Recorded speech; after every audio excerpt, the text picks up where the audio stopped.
नमस्ते, प्रणाम, स्वागत करती हूँ अपने यूट्यूब चैनल पर। आप सभी लोग के सामने एक सोहर गीत सुनाने जा रही हूँ। आप लोग सुनिएगा और कमेंट बॉक्स में बताइएगा हमारा गीत कैसा लगा। सोने के खड़उआ राजा दशरथ खुटुर खुटुर चले हो। सोने के खड़उआ राजा दशरथ खुटुर खुटुर चले हो। राजा होई गईले नगर में सोर कौशल्या रानी बाजिन कौशल्या रानी बाजिनी हो। राजा होई गए नगर में सोर कौशल्या रानी बाजिन कौशल्या रानी बाजिनी हो। हे राजा कैले ना दूसरा बियाह करके हमारी बहिन सुमित्रा हमारी बहिनी हो। हे राजा कैले ना दूसरा बियाह सुमित्रा हमारी बहिन सुमित्रा हमारी बहिनी हो। दूसरा बियाह राजा कैली ताऊ नाहू के कुछ नहीं नाहू के कुछ नहीं हो। दूसरा बियाह राजा कैली ताऊ नाहू के कुछ नहीं नाहू के कुछ नहीं हो। हे राजा होई गईला नगर में सोर दून हो रानी बाजिन दून हो रानी बाजिनी हो। हे राजा नगर में होई गईले सोर दून हो रानी बाजिन दून हो रानी बाजिनी हो। हे राजा कैले तीसरा बियाह कैकैया हमारी बहिनी हो। हे राजा कैले तीसरा बियाह कैकैया हमारी बहिन कैकैया हमारी बहिनी हो।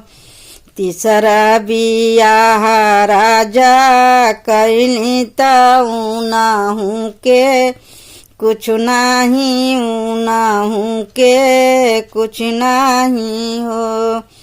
तीसरा बियाह राजा कैला ताऊ नाहू के कुछ नहीं नाहू के कुछ नहीं हो।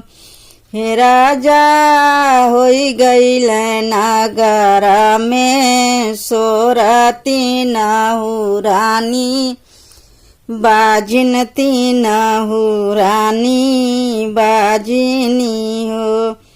हे राजा होई गईले नगर में सोर तीन हो रानी बाजिन तीनों रानी बाजिनी हो। मोरे पीछू रामा विषधर भैया तू ही मोरे हित हुआ भाई तू ही मोरे हित हुआ हो। मोरे पीछू रामा विषधर भैया तू ही मोर हित हुआ तू ही मोरे हित हुआ हो। ये भैया ले आवा जहर दवैया तीन हो रानी पियब हो। हे भैया ले आवा जहरद वैया तीनों रानी पियब तीनों रानी पियब हो। रगड़ी के पीसेली कौशल्या रानी अवरु सुमित्रा रानी हो। रगड़ी के पीसेली कौशल्या रानी अवरु सुमित्रा रानी हो।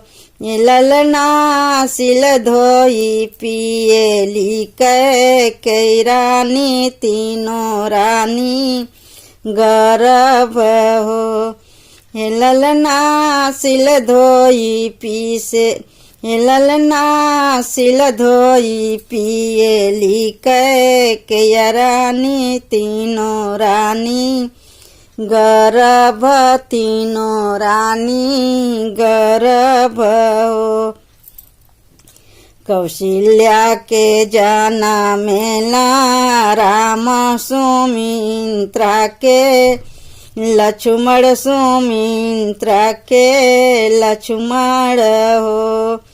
कौशल्या के जनमेला राम सुमित्रा के लक्ष्मण सुमित्रा के लक्ष्मण हो। अरे कैकेयी के भरत भुआला महल उठे सोहर महल उठे सोहर हो। अरे कैकेयी के भरत भुआला महल उठे सोहर महल उठे सोहर हो। सुन के खड़ुआ राजा दशरथ खुटुर खुटुर चले खुटुर खुटुर चले हो। हे राजा होई गईले नगर में सोर कौशल्या रानी बाजिन कौशल्या रानी बाजिनी हो।